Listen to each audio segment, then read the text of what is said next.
আরে জি স্যার বলেন।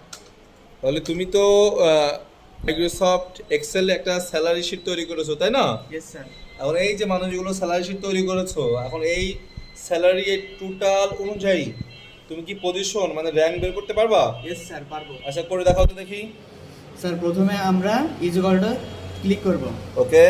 তারপর র্যাঙ্কের জায়গায় RANK এটা চাপবো, তারপরে আচ্ছা। ডাউন বাটনের 3 নম্বরটা সিলেক্ট করব, ওকে। তারপর ট্যাব বাটনে ক্লিক করব। হুম। ক্লিক করার পর আমরা টোটালের প্রথম ঘরটা সিলেক্ট করব, আচ্ছা। তারপরে বেস কমা, তারপর টোটালের পুরো ঘরটাকে সিলেক্ট করব। ওকে। সিলেক্ট করার পর সুন্দরভাবে আমরা A4 দিয়ে লক করে দেবো, আচ্ছা। তারপরে প্রেস কমা। ওকে। এবার ডিসেন্ডিং এর জায়গায় আমরা 0 ক্লিক করব। আচ্ছা। ক্লিক করার পরে আমরা সুন্দরভাবে শিফট চেপে 0 দিয়ে পুরোটা ব্র্যাকেট ক্লোজ করে দেবো। আচ্ছা। ওকে। তারপরে এন্টার বাটনে চাপবো, দিয়ে ওকে। এবারটা সুন্দরভাবে আমাদের একটা র্যাঙ্ক পজিশন চলে আসলো।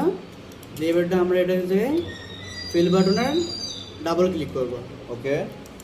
তাহলে পুরো আমাদের র্যাঙ্কটা বেড়ে চলে ওকে, সব র্যাঙ্ক বের করতে ফেলেছো, তাই না? জি। গুড, সুন্দর।